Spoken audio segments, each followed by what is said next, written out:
So welcome back after that exercise. I hope it was helpful for you. It's a way of connecting with the Holy Spirit and its guidance in practical situation facing you. So now we're going to dive into today's quote, and there's a bit of teaching related to that, and then it'll lead us nicely into our lesson. So I'll just share my screen with you.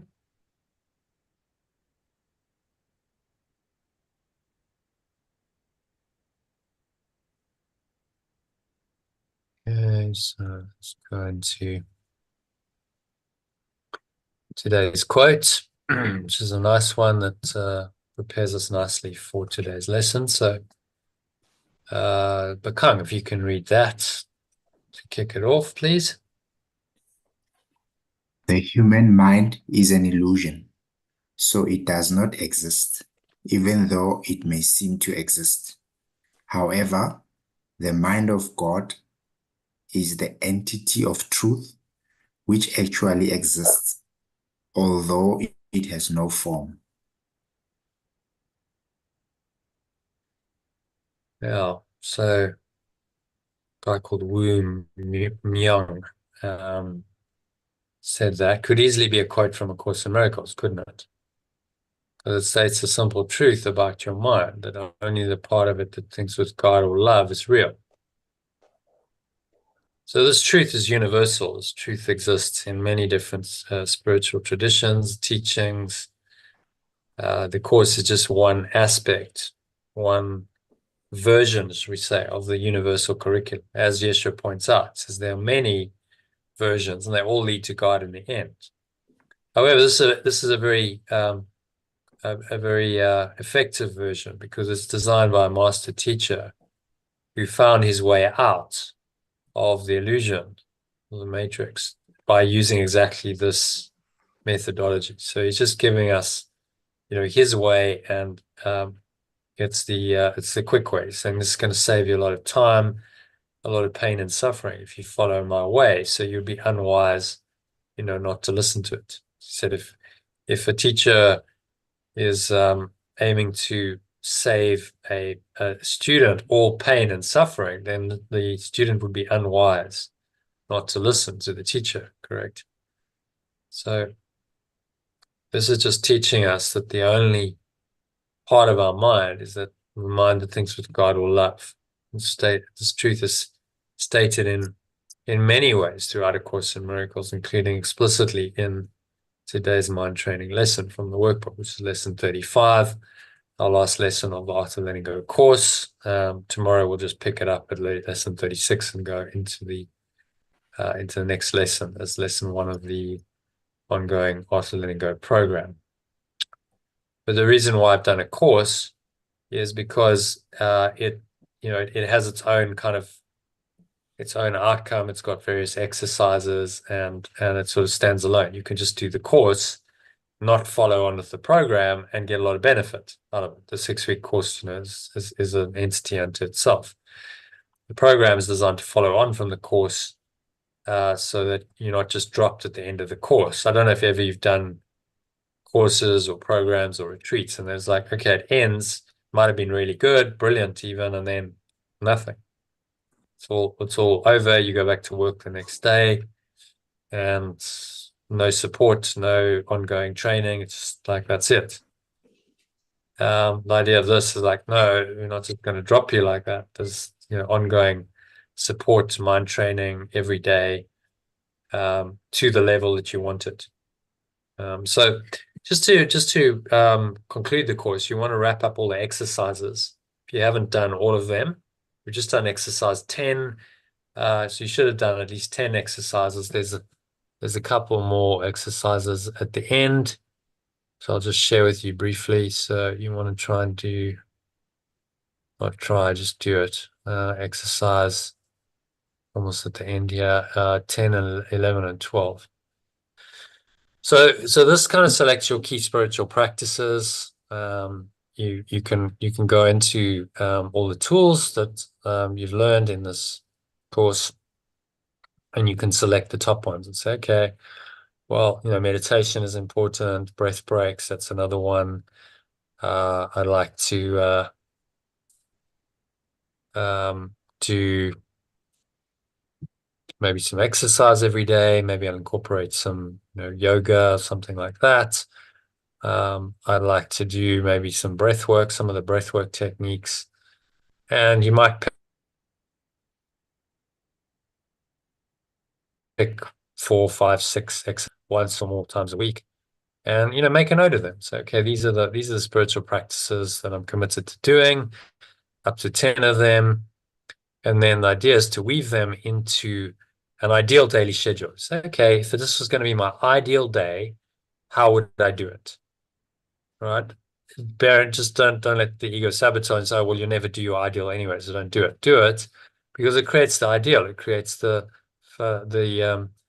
model. Say, okay, this is what I'd like to do. So I might actually never end up doing it perfectly, but ideally I'd like to get up at 6 a.m. and I'd like to meditate for an hour, and I'll do the guided letting go theta meditation, and then I might fast for the morning until lunchtime, so you could put that in.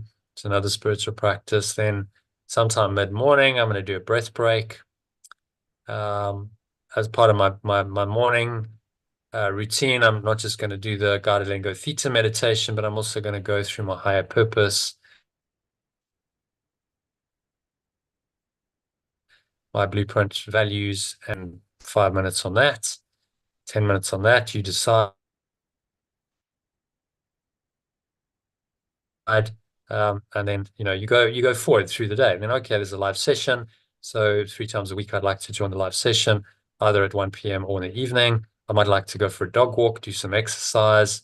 I might like to once a week do something else,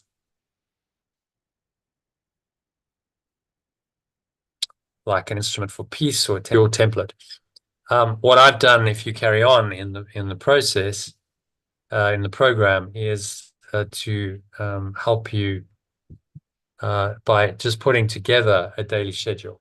So every day you've got an ideal daily schedule that has all of the stuff from the Art of Letting Go program kind of incorporated in there. The daily live sessions, using the lesson frequently in the day, the breath breaks and meditations related to that, the morning practices. So just to go there, this is down, in case you haven't seen this yet. It's down here. It's kind of second part of your email, usually about halfway down. You'll see it says ideal, your spiritual schedule for today.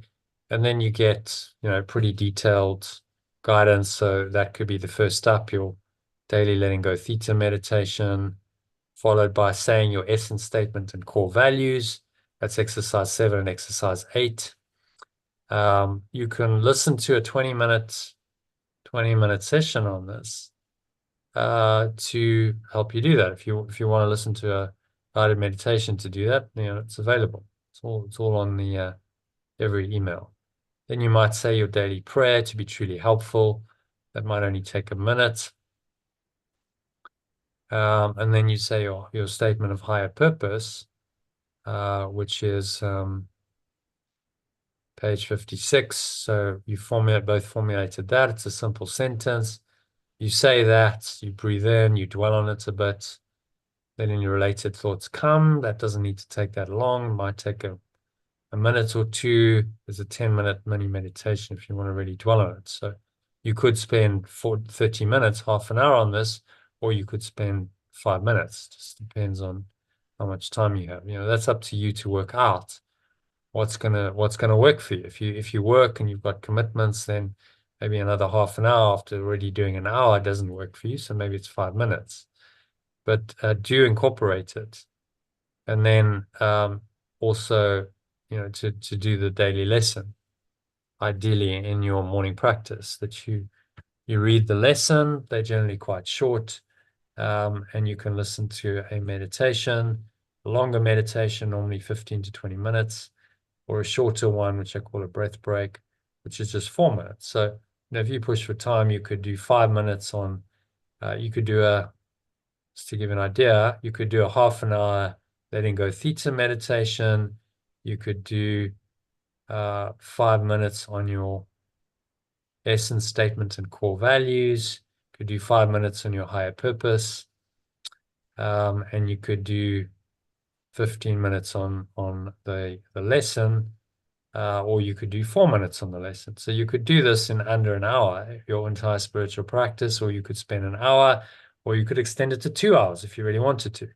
So it's just, you know, it's entirely up to you. And the idea of this is to that you start taking the responsibility for your own spiritual program. So no one's imposing on it. You're choosing to do it based on your desire to awaken. And so put in place a program that's realistic, that you can actually do. Don't go, I'll do 2 hours every morning, but actually in practice, there's just no way I'm going to do that, because then you'll just feel like a failure. And then the danger is you can, you know, abandon the whole program because of that. Rather say, okay, realistically, you know, I can do half an hour, maybe I can do 45 minutes at a push. So, okay, I'll commit to doing 45 minutes, in which case I could do the half an hour guided letting go theta meditation, and I could do 10 minutes on my core values and essence statement and higher purpose, and I could do 5 minutes on the lesson. Do you see what I mean? So this is what you've got to think like, and go create a program, because this is where the rubber meets the road. If you've got a program and you've got a discipline structure, you stay on track, you stay on point, you stay in the Holy Spirit rather than the ego's thought system, and it keeps you there. It keeps you coming back. It keeps you grounded. It keeps you centered. And if you don't do spiritual practice, it's very easy to start wavering, and a lot of the gains that you made in the last 6 weeks can be lost just because you're not practicing. And Bakang, I think you'll be aware, you did this course 5 years ago. At that point, the ongoing program wasn't really available. I hadn't developed it. So it just it stopped, didn't it? You just stopped doing it. Yes, So yeah. that's what happens. And then the ego comes back and it's like, well, you've got to keep practicing, which is exactly what the daily schedule is for. And honestly, some people look at all this and think, I'm just, that's just way too much. It's overwhelming. I'll never look at it. Don't do that. Just do what you can do. So pick and choose and say, yeah, I could actually do these elements for 45 minutes in the morning. But I can just do them, in a shorter time. I don't have to spend 2 hours on it. I could spend 45 minutes on it. And that's doable for me. I just need to get up 45 minutes earlier to do that. So then, that's the morning. And then in the day, you might say, okay, well, it would be nice to be able to take a little break at, say, mid-morning. If I'm at work, I could do that. It's 5 minutes. It's not a big deal. I could take a little 5-minute break, and I could, I could do a breath break. So there's the 4-minute breath break, which you can listen to at intervals in the day. You just click the link, and it's going to open up. 4.5 minutes. There you go. So you can listen to it. It's also on the Telegram group. So if you prefer Telegram, you can just tap on the link in you can tap on the link in Telegram, which is yeah. So there you go.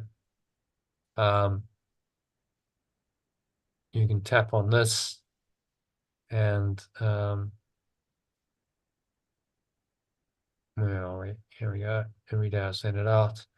It's 4 minutes, and there's a 15-minute one as well. 15 minutes, 4 minutes, practice workbook lesson 35. So you choose, and you can use those through the day, as you choose. And then you might read, today was the weekend, so you could read the text. You click the links, and there's the text in its original as translated version. And then there's also, if you go down to the bottom, there's also summaries. So there's a personalized version, personalized summary of this, and the key message. Personalized summary. I must change that too. So you can read the original, the alternative, the summary version, and a key message in a document, and I send that to you every day, which is for your own reading. If you join the live calls, then we'll probably discuss this as well, but we don't always have a chance to. So read it on your own, and if you want to go deeper into it, you can then okay, Lane's going. You can then go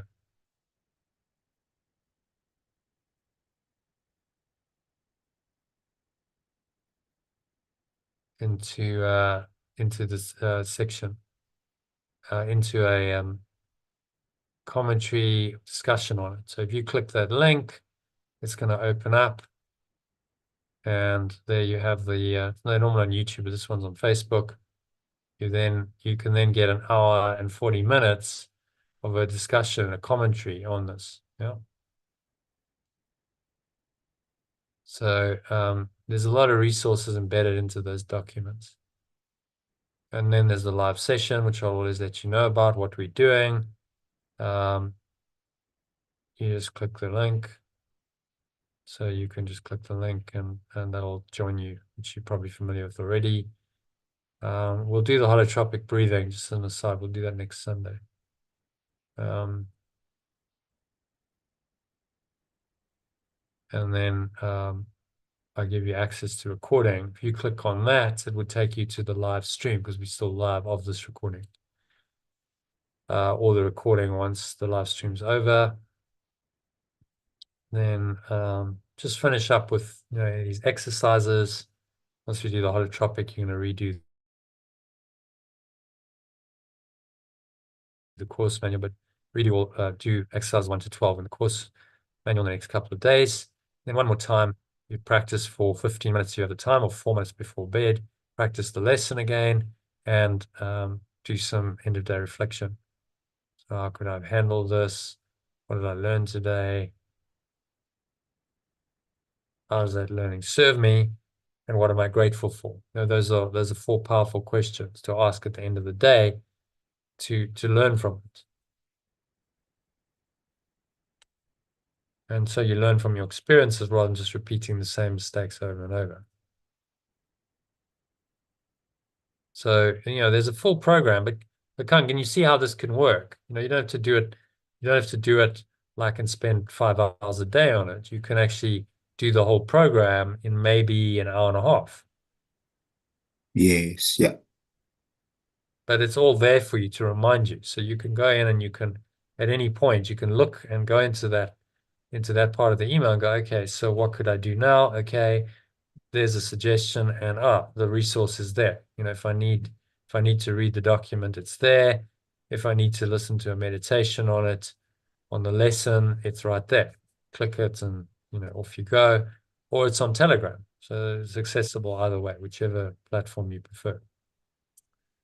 So, in the next weeks, you've obviously gone into some kind of routine over the last 6 weeks, which is good. That's the kind of the point, one of the points of the 6 weeks. But just carry on. Don't fall off the wagon. Create a sustainable routine that works for you, that you can practice, that's realistic. You can do it. You can make the time, and it integrates these spiritual practices into your life. It becomes part of your daily routine, and that's how you really start making progress.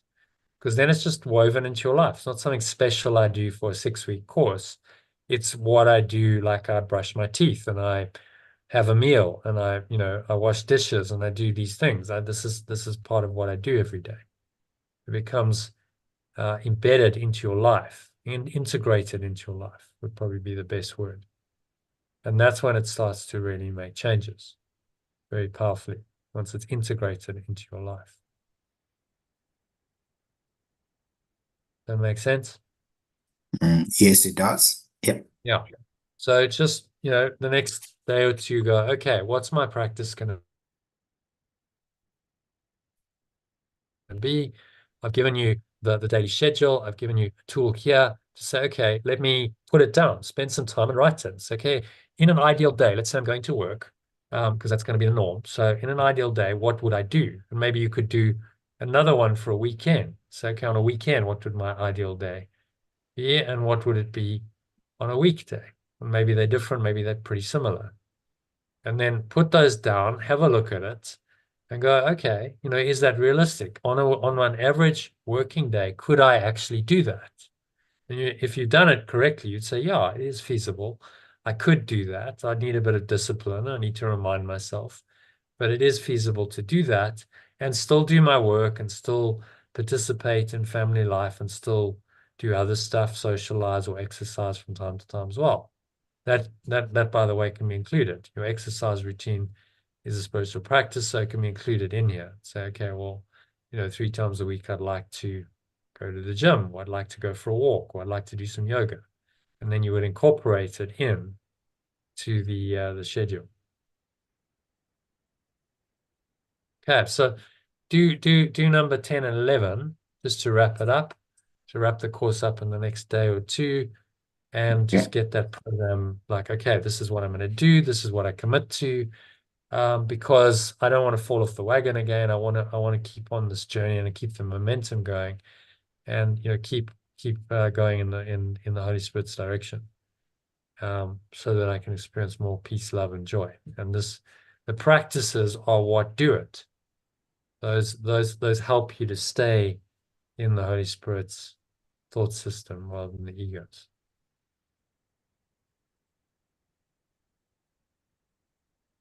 Yeah. So any questions about that? No questions. Thank you. Cool. All right. So let's just have a look now at today's lesson. We'll do the lesson, we'll do a meditation on the lesson, and we'll close the session. So it's getting quite late for you. All right, so this is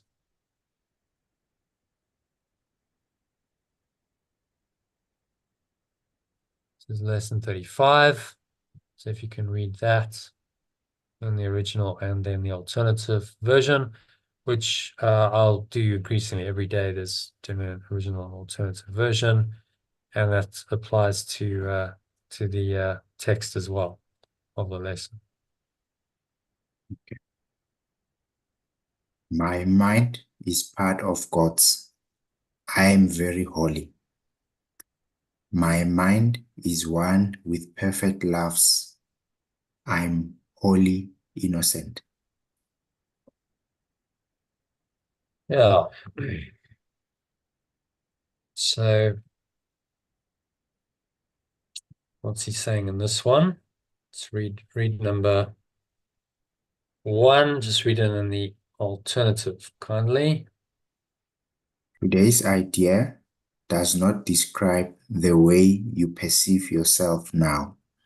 However, it does describe what vision will show you. It is difficult for anyone who thinks he is in this world to believe this of himself. Yet, the reason he thinks he is in this world, is because he does not believe it. So what's he saying here? It's basically saying that, today's lesson highlights that,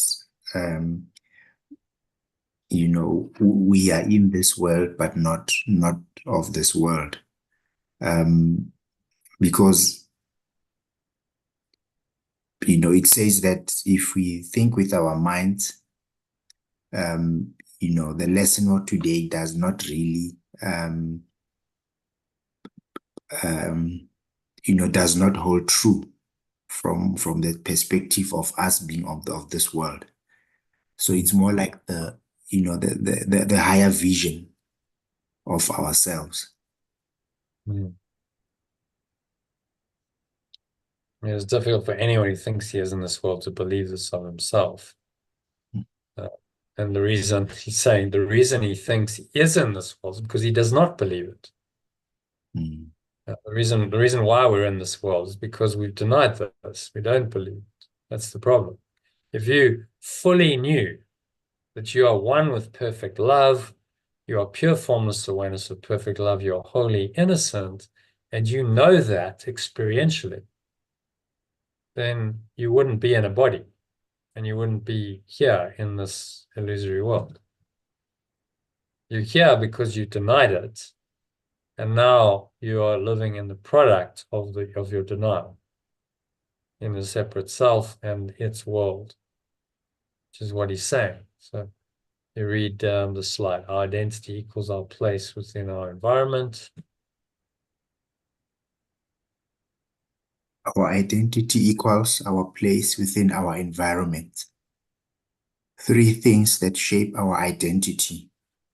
The first one, how we see ourselves. We see ourselves as a physical entity. Second one, where we see ourselves. To make this physical entity seem true, we then surround ourselves with the physical world. In such a world, how could we possibly doubt that we are a physical entity? Number 3, how we interact. The basic identity, physical entity, is determined by our physical environment, and that identity-specific attributes imposed on, depressed, victorious, etc., are determined by how far we take part in that environment. Yeah. So the net effect of our interaction here is the feeling that I must be sinful. Right? So these are things that shape our identity. And what this teaching is saying is the world is really a reflection or projection of our identity, our believed identity, like what we believe we are, which is our self-concept, which is the ego, the sense of being a separate self. The world is just a projection of that, and the world reinforces that. This was my key insight after 9 days of meditation, went into a revelatory experience, was genuine revelation, just the world dropped away. For a few minutes, there was no thought at all, just pure awareness. The insight that came to me after, I was like, well, this is how it works. The world is just a projection of this separated mind that really just wants to cover over this awareness and fill my mind with all kinds of crap, if you excuse my French, but that was what I thought at the time. Fill it with all this rubbish that's covering over. It's only designed to cover over this awareness, this pristine, pure, formless awareness, which is actually where I came up with the name at that point. It's like, well, what would I call that? Well, just pure, formless awareness. And then I added in perfect love because it seemed a bit limited. Just to say pure, formless awareness. And also it doesn't work always if you've got possessives and stuff. To say pure, formless awareness of perfect loves, and then another of, or another possessive doesn't really work. So perfect loves kindness, perfect loves identity, perfect loves, it sounds better than pure formless awareness. So perfect loves kindness, identity, or whatever. So all right, I digress. The point is that the world is just used to cover over our true awareness.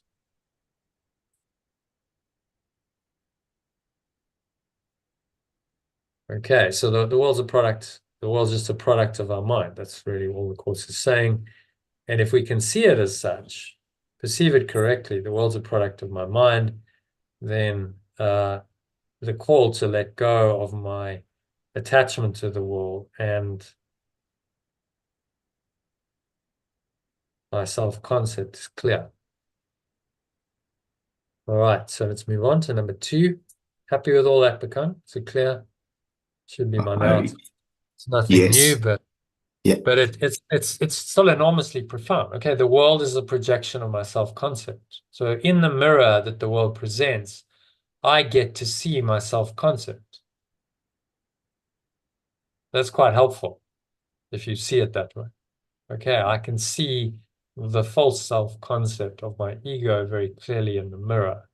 that the world presents. So the world allows me to correct my mind if I see it correctly. All right, so moving on to number 2. You will believe that you are part of where you think you are. That is because you surround yourself with the environment you want, and you want to protect the image of yourself that you have made. The image is part of this environment. What you see while you believe you are in it is seen through the eyes of the image. This is not vision. Images cannot see. So what's he saying here? It's quite profound, really. Think about like Yeah, we're just an image. Yeah. So we're an image projected onto the screen of the movie, the 4-dimensional movie of time and space and this world. So our bodies and the personal identity, the character that's seemingly operating the body, all of that is an image.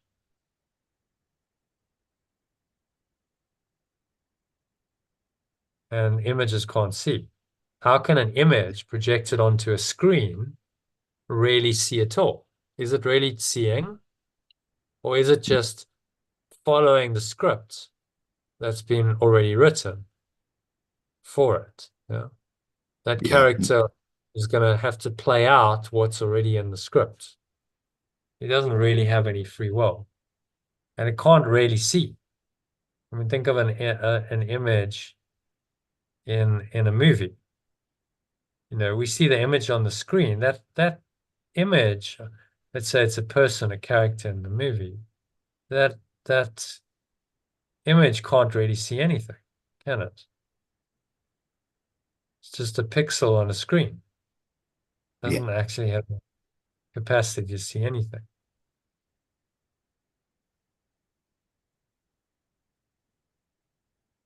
yeah. It's just a movie. Yeah. So how can the image see anything? How can the image really perceive anything? It's just an image. That's what he's trying to say. So don't make the image real by giving it powers that it doesn't have. It's just a movie. And if you're playing out that movie unaware, then what's really seeing for you is the ego. It's the script, the director and the script writer of this dark movie that's now directing. See that? So quite a profound concept. Images cannot see.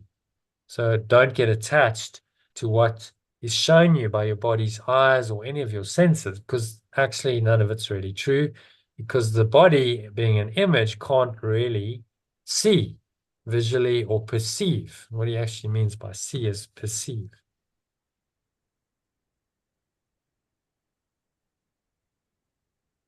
All right, so let's read the next one, which is, just read that. Identity equals our place within our environment. Our identity equals our place within our environment. Corrections to be applied. Number 1, mind. We are not a body. We are a mind. Number 2, location. We are not surrounded by a physical environment. We dwell in God's mind. So this is the counter to the unholy. This is the unholy use of the ego and its perception of its environment. This is the holy use. My mind is part of God's, and I'm very holy. Today's idea states it. Right? Saying I'm a mind and I'm not a body. So you see what that does. As soon as you identify yourself as a body, must be separate. Yes. See that? Yeah. So it's the antidote. Yeah. Number 3, inheritance. Our specific attributes are not determined by our interaction, but are part of our very nature. Net effect of this realization, a feeling that I must be holy.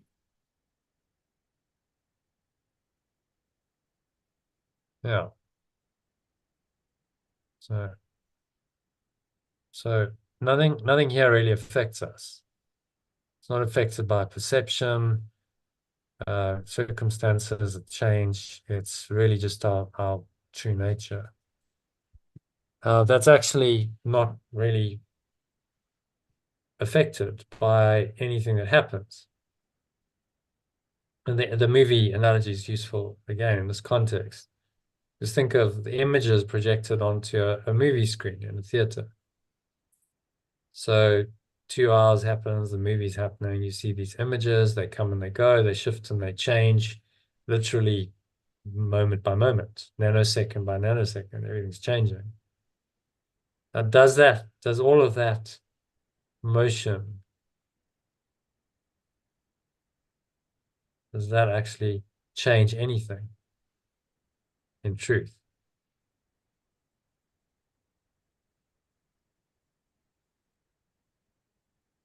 It doesn't, does it? No, it doesn't. It doesn't change the screen at all.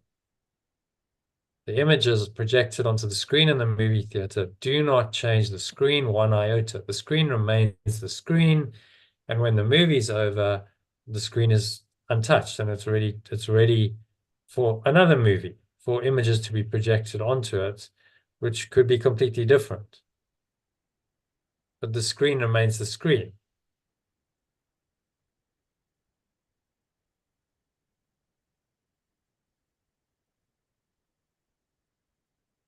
So number 3, the idea for today presents a very different view of yourself.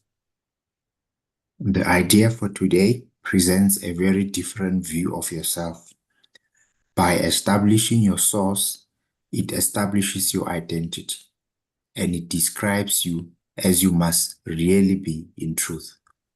We will use a somewhat different kind of application for today's idea because the emphasis for today is on the perceiver rather than on what he perceives.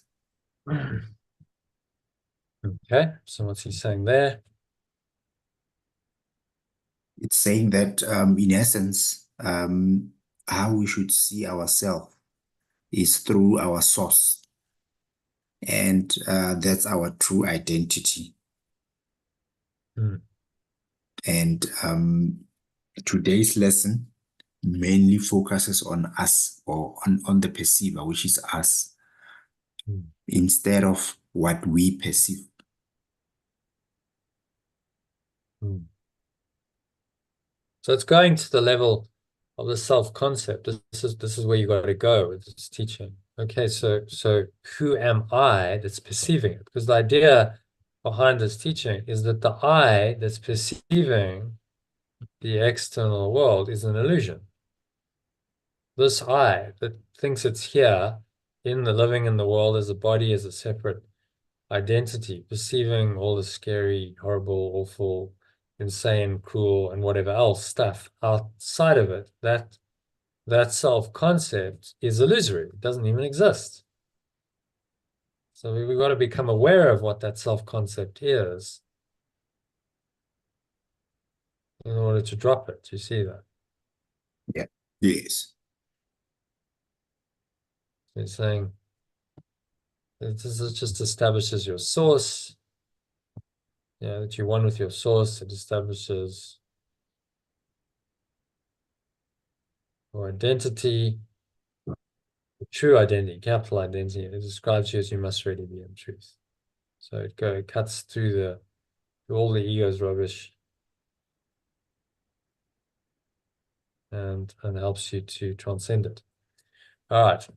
So that brings us into the actual practice. So any comments or questions on this? It's a simple lesson, but it's enormously profound. If you really understand this, my mind is one with God's or perfect loves, and I'm very holy, or I'm wholly innocent, which is how I've translated it. Wholly innocent is much more applicable, I think, and powerful. It's saying I am wholly innocent, so there's nothing wrong with me. I'm not sinful. I'm wholly innocent. I cannot be sinful and guilty. And if I'm not sinful and guilty, you look at this diagram, I can't be punished. So if there is no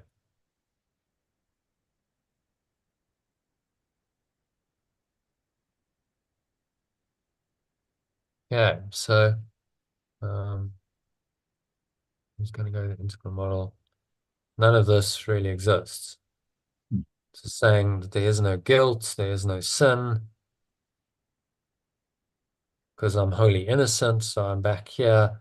So the guilt and the sin dissolve. There can be no individual identity then, because that's the next step up the ladder. There can be no ego or consciousness of any separation either. So the idea of separation is undone, and you realize at some point in the full undoing or awakening that actually none of this is real. The idea of separation was never true.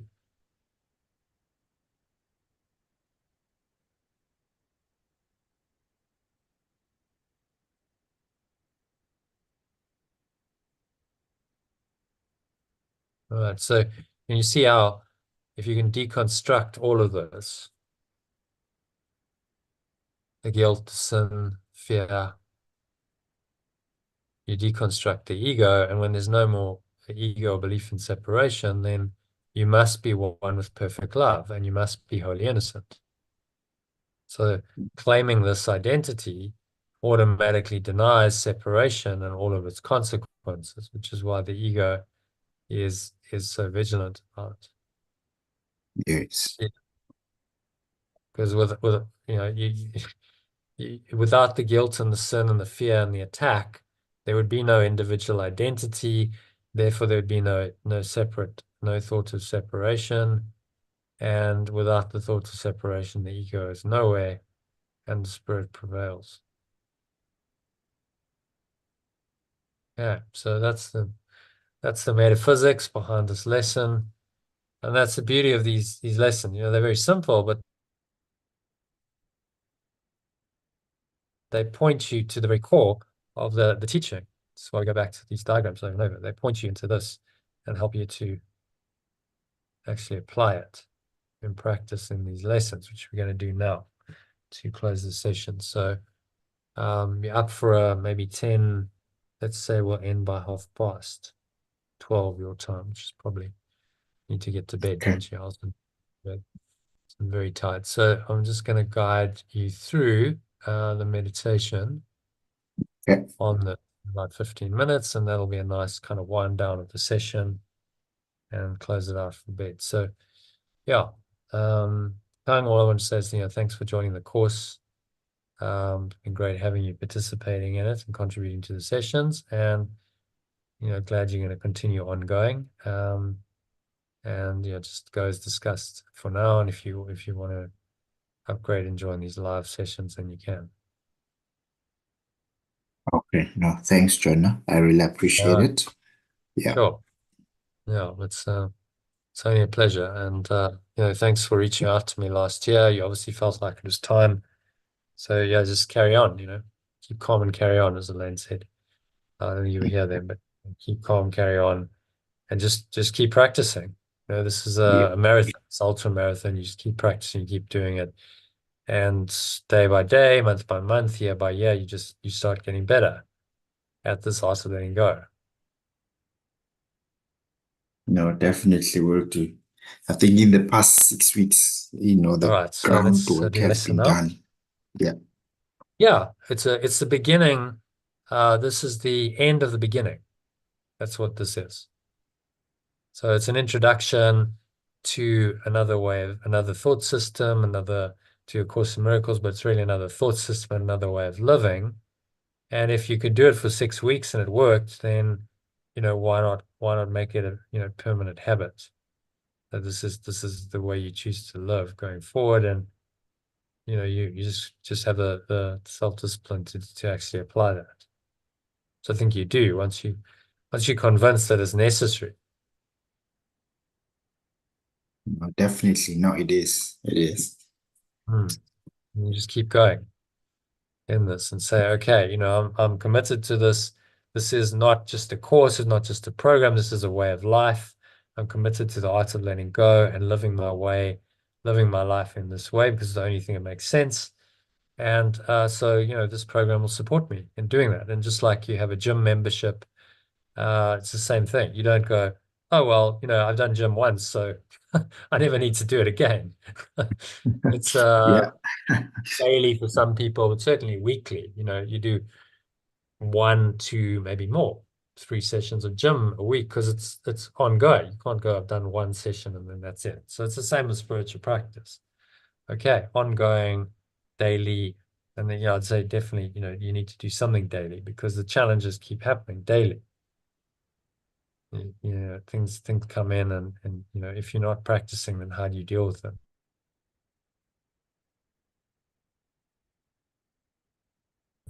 Maybe not that well. All right. So let's do the lesson quickly. So quite short in terms of practice. We'll just do maybe 10 minutes on this. Yeah. All right. So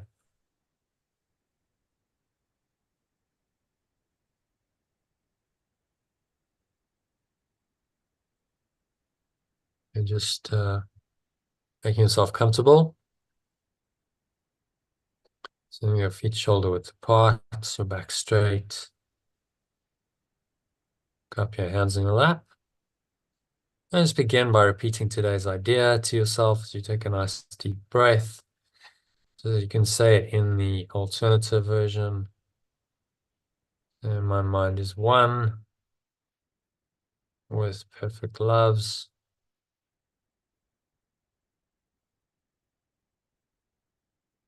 My mind is one with perfect loves. I am wholly innocent. So say that aloud, ideally, to yourself. My mind is one with perfect loves.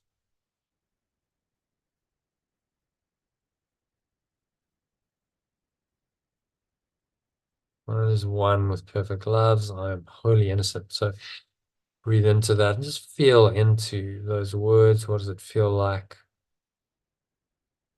And connect in with those words. Go into the feeling of them. Close your eyes now.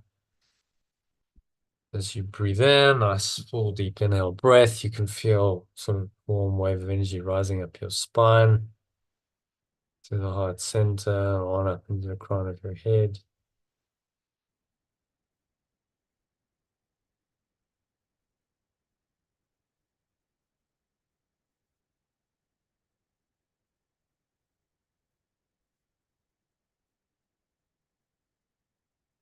So just search your mind now for the various kinds of descriptive terms in which you see yourself, you perceive yourself, how you perceive yourself, including all the ego-based attributes you ascribe to yourself.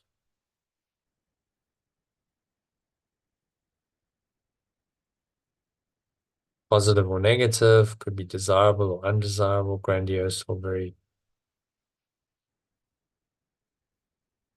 humble, very grandiose or debased. All of them are equally unreal, suggestion, because you do not look upon yourself with whole awareness. So they're unreal and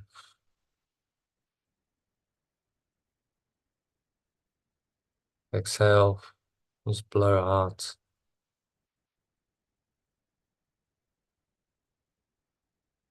Blow it all out. Let it all go. The breeze of your breath like a dark cloud or black smoke.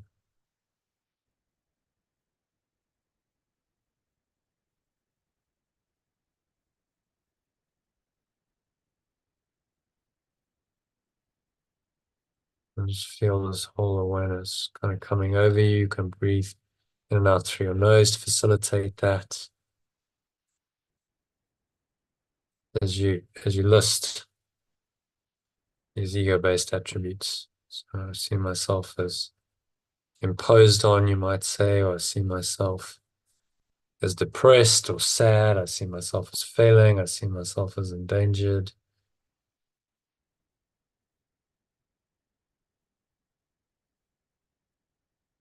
See myself as helpless and victorious. See myself as losing out. Could be given what we discussed, that could be one to really look at. Okay, just breathe into all of this. Imagine you just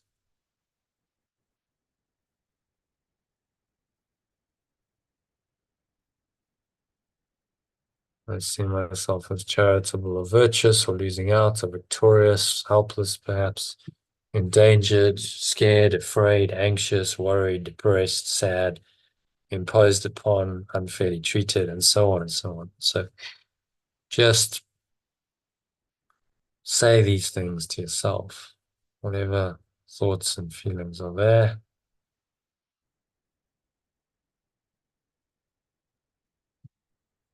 And state it. So don't think about these terms in an abstract way.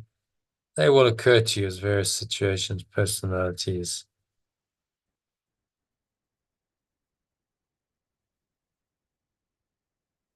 So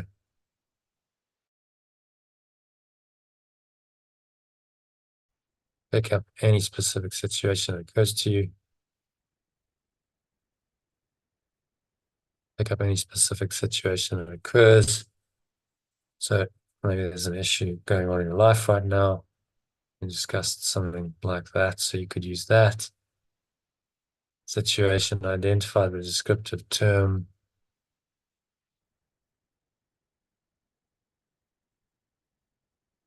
and just observe descriptive term or terms you feel are applicable to your actions for that.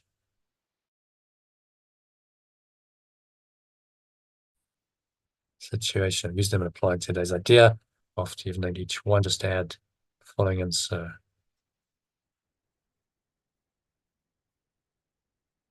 But my mind is part of God's. I'm very holy. So perceive myself as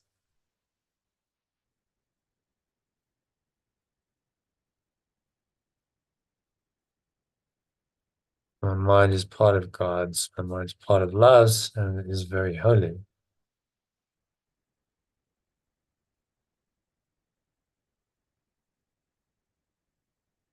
So there might be some period of time when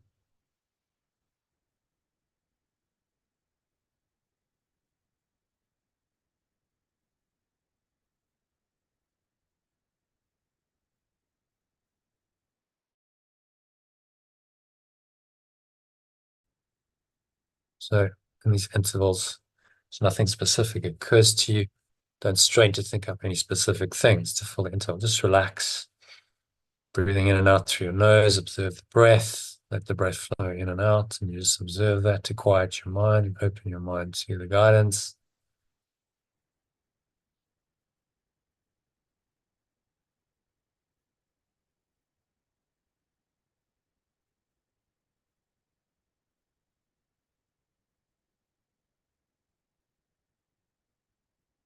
Just try and relax, breathing in and out through your nose, let the breath guide you deeper and deeper into the still calm, peaceful state of relaxation.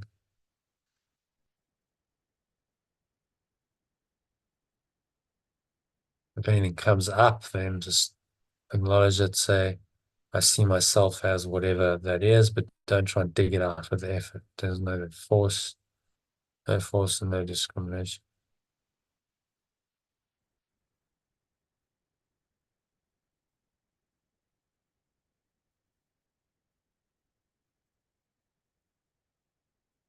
So you just kind of sink in beyond this level of form, beyond the illusion of a separate self and its images that it perceives in any situation.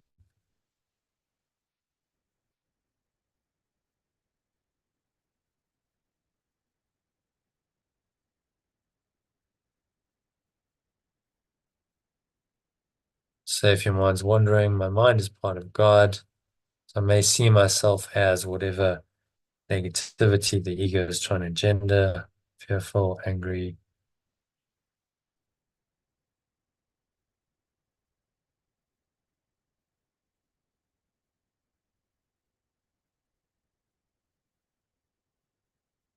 My mind is part of God's. My mind is part of love's and is very holy, or translating to our language, I am wholly innocent.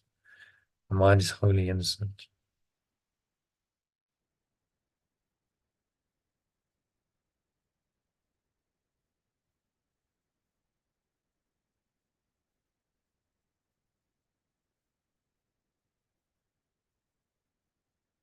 So just sink into this very calm, clear, holy state of awareness in which you're aware of this awareness.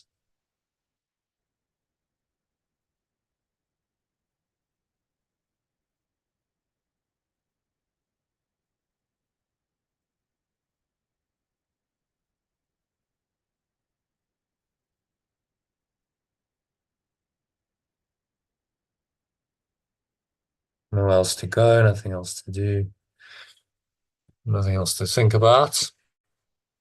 Just going to breathe, observe the breath, relax, be still, and remind yourself from time to time, my mind, despite whatever else goes on in my mind and whatever I'm perceiving, misperceiving the situation,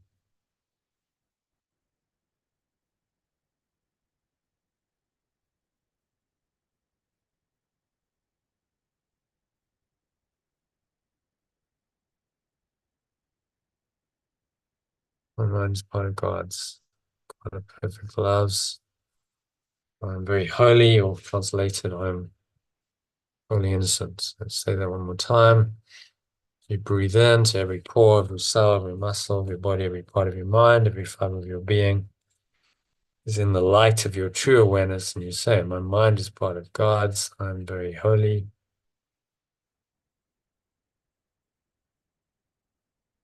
My mind is part of love's, and I'm very holy.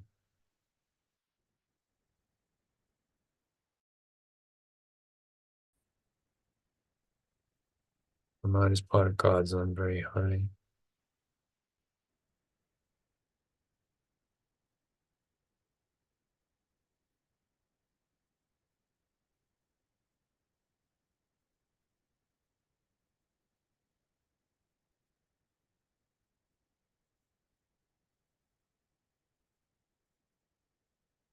So just feel into this. What does it feel like to be part of the mind of God? In other words, pure formless awareness, perfect love instead. What does it feel like? Breathe into it, immerse yourself in it, or just a couple of minutes of deep silence to experientially know this is true. That's your job for the next 2 minutes of deep silence.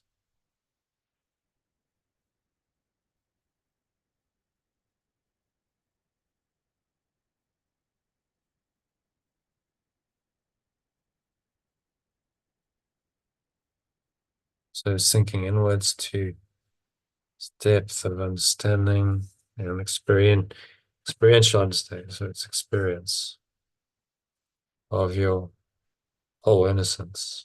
Nothing to disturb that.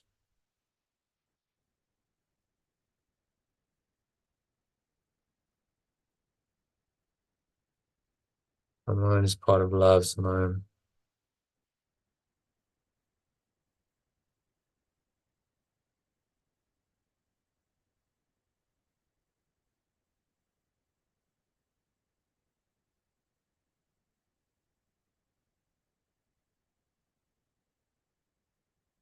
My mind is part of love's, perfect love's, and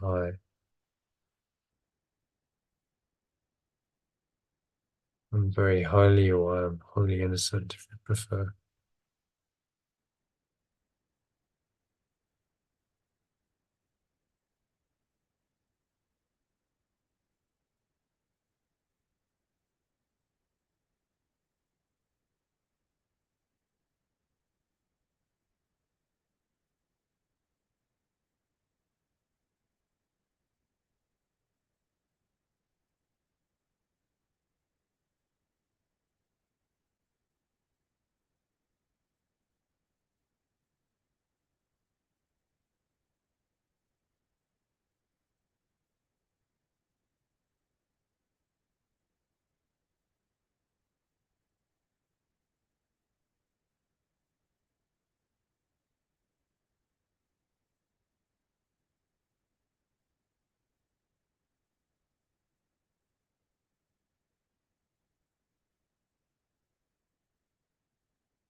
So if any thoughts come in, see me.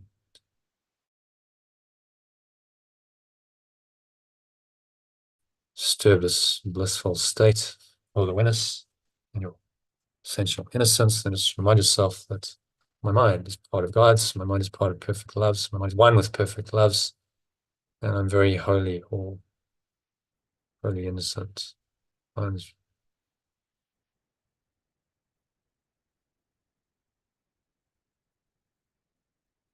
mind is part of perfect loves, and I'm very holy. Exhale the truth of this, blowing away any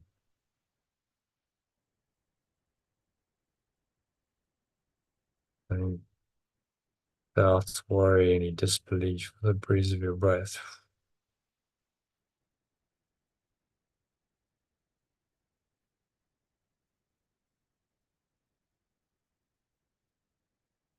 So on the count of 2, exhale, just drop all this negativity like a black smoke or dark cloud leaving you.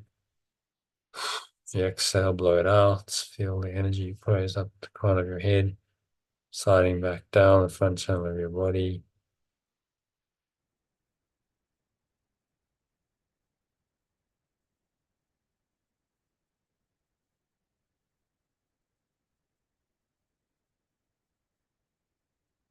And just count of 2, feel the weight of your body pressing down into the chair, feet touching the ground. Noticing what you're feeling and touching. Your hands, maybe there's a subtle taste in your mouth, smelling the nose, notice that. And notice what you're hearing in the surrounding environment. Just noticing all these things. It's a very still, calm, and surrendered state. State of mind without illusions, state of mind which only the truth is true.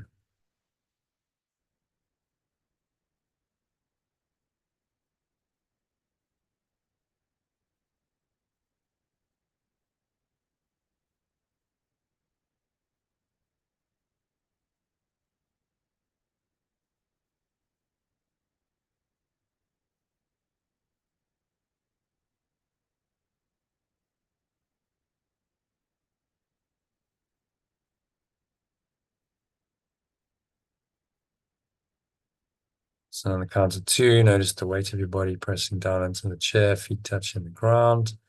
Noticing what you're feeling and touching. Your hands, maybe there's a subtle taste in your mouth, smelling your nose. Notice that as you breathe in, notice any smell. Notice what you're hearing, touching, tasting, feeling. Noticing all these things from this very still, calm, surrendered, and innocent state. Anchor that state in, and you want to stay in that state for the rest of your evening, on into bedtime, and then on into tomorrow and the week ahead in this flow state. So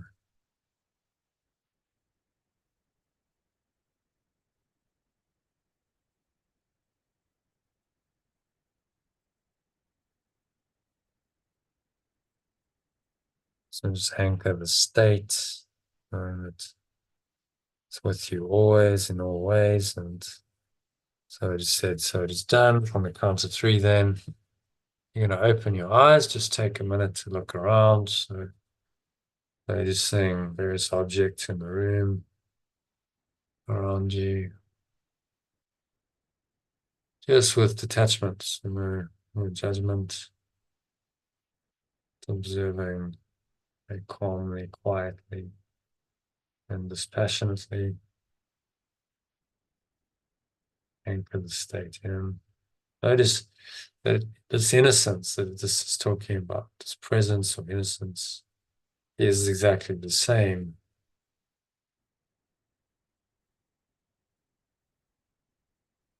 as always has been. Doesn't matter what you perceive with your body's eyes or senses, everything is actually the same. The illustration says God's mind is untouched. It doesn't make a difference.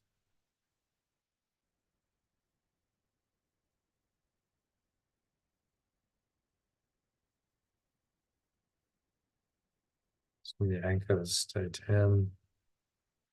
Know that it's actually always there. Underlying all of your sense perceptions, all thought or emotion lies this pure awareness, which is wholly innocent, wholly loving.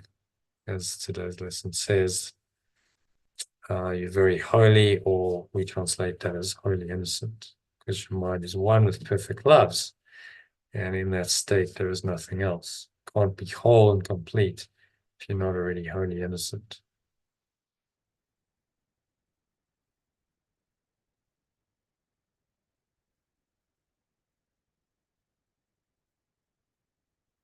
So just anchor the state in and set the intention to stay here. Use it as your kind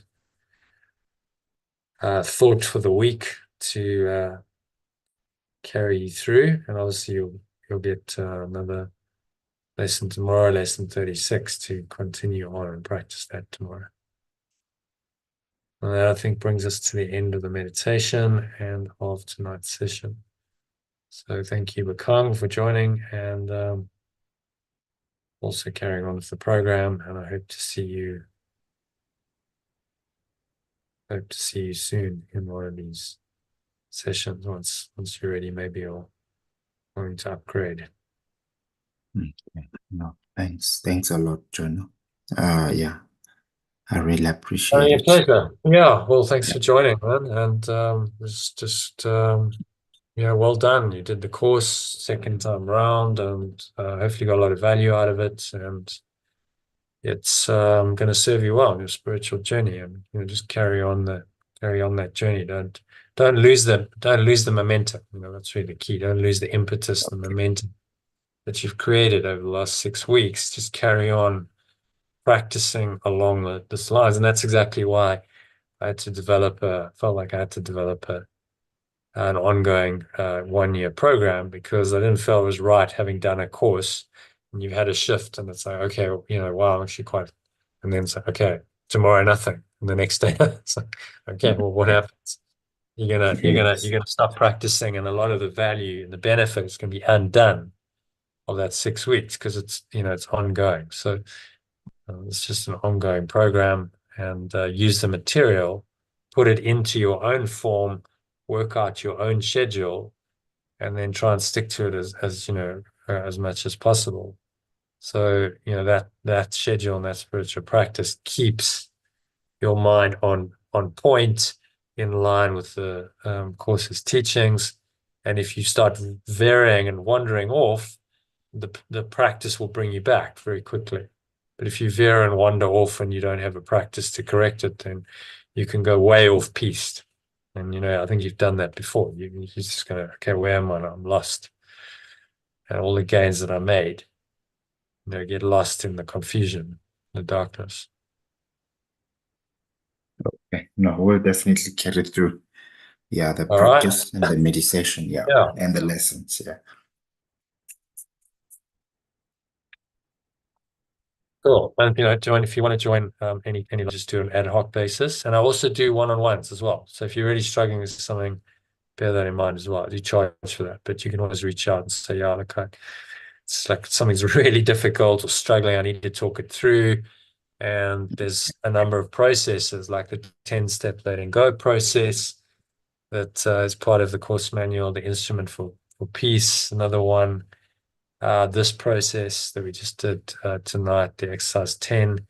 These are all, exercises that are helpful. I can guide you through that process, and you can get a shift through doing that process. So bear that in mind if ever you should need to. No, thanks a lot, Oh, John. all right. Thanks for joining again, and I'll see you when we see you. Keep practicing. All right. Thank you. Will do. Namaste. Go well in the meantime, and namaste. Okay. Thank you. Namaste. Bye for now. Have a good week. Bye, Jonah. Keep well. Have a good week. Okay. Thank you. Bye. Bye for now. Well done again. Bye. Thanks. Bye.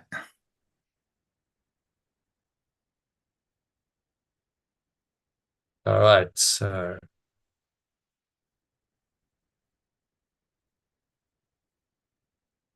that's a wrap for today. So I hope you enjoyed that. live session. If you joined us on YouTube and listened to watch the live stream, then you can do a couple of things to go a bit deeper. If you like to join these live sessions and the program that I mentioned, the Ottolenghi program, then do let us know by going to theaolg.com. That's theaolg.com to find out more and register for a free masterclass happening next Sunday. We're going to also do a holotropic breathing session as part of that. So why not register? You also get a 3-week free trial of the program when you register. So there's a lot of value in it. That's worth £100. So go to theaolg.com or check out the URL below in the text box below this video. What else can you do? You can also go to lifebuild.com. You can see the spelling of that in the kind of towards the top right corner of the screen. If you go to lifebuild, as in lifebuild.com, you can access the daily quote that I sent, some of the teachings around that. And your daily quote and the daily mind training lesson. So go check that one out. And go to lifebuild.com to sign up to get that sent to you on Telegram. Finally, if you enjoyed this, you're not already a subscriber and you'd like to be notified by YouTube whenever I go live, which is 6 days a week, then do hit the subscribe button and join as a subscriber, and you'll be notified whenever these sessions stream live on YouTube. And you can listen to them live or you can listen to recordings. So hope to catch you on the inside soon.